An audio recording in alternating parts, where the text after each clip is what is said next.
Private lineman Firoz Khan जा रहा था, तो उसको थाने के सामने हमारे पावर हाउस से जस्ट बगल में ही 50 मीटर आगे रोड रास्ते में थाना पड़ता है। थाने के सामने पुलिस वालों ने रोक लिया और रोकने के बाद उसने फेस कवर करने के लिए गमछा बांध रखा था, लेकिन उसके बावजूद भी उससे ये कहा गया कि तुमने मास्क क्यों नहीं लगाया। तो उसने बोला कि साहब हमने गमछा बांध रखा है, लेकिन उस गमछे को गलत भाषा प्रयोग करते हुए कि इस गमछे को जो है यहाँ पे डाल लो, इस तरीके से गलत भाषा का प्रयोग करते हुए उसको वहाँ से बेइज्जत करके भगा दिया गया। जब उसको भगाया गया तो उस लाइनमैन ने आके जेई साहब को सूचना दी कि साहब हमारा चालान कर दिया गया है। तो हमारे जेई साहब ने कहा कोई बात नहीं, अगर आपने गमछा नहीं लगाया था या उनको लग रहा है कि कुछ गलत था तो आपने चालान कर दिया, उन्होंने आपका चालान कर दिया है, कोई दिक्कत नहीं है, चालान का पैसा आप भर दीजिए या हम भर देंगे। बात यहाँ पे ख़त्म हो गई। उसके बाद कुछ देर बाद हम लोगों को ये पता चला कि थाने का विद्युत बिल बकाया है, तो उसी लाइनमैन को जेई साहब ने थाने की बिजली काटने के लिए भेजा। और जैसे ही वो लाइनमैन थाने की बिजली काट के उतर रहा था और तो उसी समय एसओ मछली शहर ने उसको पकड़ के बहुत बुरी तरह से, बहुत बर्बरता से पीटा। और उसी समय सरकारी लाइनमैन रमाकांत भी वहाँ पर पहुँच गए, उनको भी बुरी तरह बेल्टों से पीटा गया।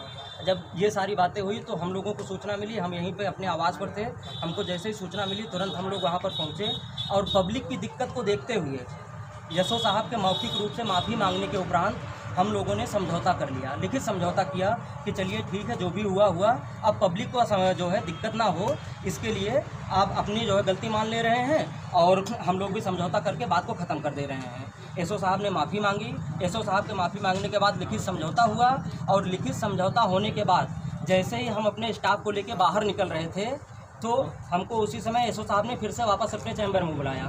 जब हम उनके चैम्बर में वापस पहुंचे तो वहां पर 7-8 मीडियाकर्मी पहले से पहुंचे हुए थे और जैसे ही वो मीडियाकर्मी पहुंचे उनके सामने एसओ साहब की भाषा बदल गई। उन्होंने सीधे सीधे मेरे आदमियों के ऊपर आरोप लगाना शुरू कर दिया। अपनी माफ़ी वो भूल गए।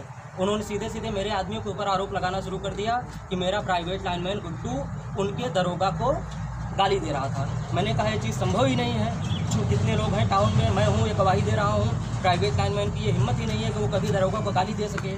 और इसी बात को लेकर मैंने इस बात का विरोध किया तो हमसे भी बदतमीजी पे उतारू हो गए। तो हम लोगों ने समझौते को मानने से इनकार कर दिया। हमने कहा कि एक बार पब्लिक की समस्या को देखते हुए हम मार खाने के बाद भी, आपके गलती मानने के बाद हम समझौता करने को तैयार हो गए थे, किंतु उसके बाद आप जो है मीडिया के सामने हमको बुला के बेइज्जत कर रहे हैं, हमारे आदमी के ऊपर झूठा आरोप लगा रहे हैं। तो हम कोई समझौता नहीं मानेंगे और अब सिर्फ कार्रवाई से ही मानेंगे। अब सीधे उनके ऊपर कार्रवाई होगी, हमारे आदमी का मेडिकल होगा, उनके ऊपर एफआईआर होगी, दरोगा के ऊपर, उनको यहाँ से ट्रांसफ़र किया जाए या बर्खास्त किया जाए, उसके बाद ही यहाँ की बिजली बहाल हो पाएगी। अच्छा, किस दरोगा ने जो है कहना मतलब इनको मारा था? एसओ साहब ने। नाम क्या उनका? दिनेश पांडे जी, कोतवाल मछली। तो आप लोग कार्रवाई मान जाएंगे कि उनका ट्रांसफ़र चाहते हैं, क्या चाहते हैं? ट्रांसफ़र चाहते हैं, प्रशासन जो भी उचित समझे, जो भी प्रशासन उचित समझे। क्योंकि हम ही हर बार समझौता क्यों करें? हम मार खाने के बाद भी समझौता करके तैयार हो गए, हम मार खाने के बाद भी समझौता करके आ गए लिखित रूप से। उसके बाद हमको बुला के बेइज्जत भी किया जाए, हम मारे भी जाएं और हम समझौता भी कर लें, उसके बाद पुनः हमारी बेइज्जती भी हो, इतना नहीं सह पाएंगे। बिल भी बकाया, इतना नहीं सह पाएंगे। 97,000 रुपये। और एसओ साहब की भाषा ये है कि थाने की बिजली काटने का मतलब थाने को चैलेंज करना होता है। मैं कह रहा हूँ ये आधुनिक काल में जी रहे हैं, 21वीं सदी में जी रहे हैं कि मुगलों के काल में जी रहे हैं कि हमको चैलेंज कर रहे हैं? ये कोई भाषा होती है? ये एक सीट पे बैठे हुए अधिकारी की भाषा होती है कि हमको चैलेंज कर रहे हैं? अरे चैलेंज करने का मतलब क्या है? कोई मल्ल युद्ध थोड़ी ना कर रहे हैं आपसे। ये उनकी भाषा एकदम गलत है। उन्होंने एकदम बदतमीजी की है, हमारे लाइनमैनों को गलत मारा है। इतना नहीं मारना चाहिए था, हम यहीं पे थे।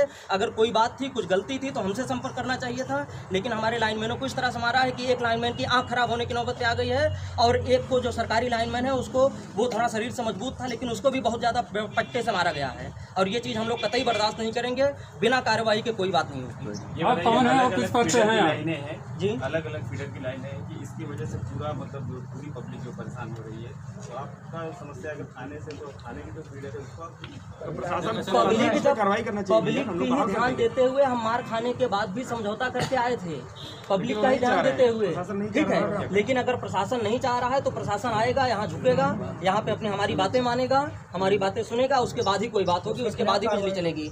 अगर हमारा आदमी सुरक्षित ही नहीं है, कोरोना में वो जा रहा है, कोरोना काल में लॉकडाउन में अपनी जान हथेली पे लेकर काम कर रहा है। टाउन में कितने आदमी आप पूछ लीजिए, 11 बजे 12 बजे 1 बजे रात तक हम लोग खुद फील्ड में रहते हैं, सारे काम करवाते हैं। उसके बावजूद अगर इस तरीके की हरकतें होंगी कि गमछा बांधने के बाद ये आदमी भी गमछा बांधे हैं, इसका ये मतलब थोड़ी ना है कि आप इसका चालान कर देंगे।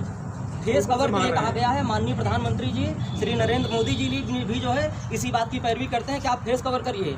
और आप उनके भाषण देखिए, जब भी उनका राष्ट्र के नाम पे संबोधन होता है वो मास्क लगाए हुए नहीं दिखते हैं मुझे। मैंने तो हमेशा यही देखा है कि वो गमछा बांधे हुए दिखते हैं। और अगर मेरा एक लाइनमैन गमछा बांध के जा रहा है तो उसने इतना बड़ा गुनाह कर दिया है कि उसको मार के आँख फोड़ दी जाए। अगर इस तरीके से किया जाएगा तो प्रधानमंत्री जी भी गलत हैं और मैं भी गलत हूँ। और अगर हम गलत हैं तो हम यहीं बंद करके बैठे रहेंगे। अच्छा, आपका नाम क्या है, किस पद पे हैं आप? अमर सिंह पटेल, SDO मछली शहर। कंडक्ट किया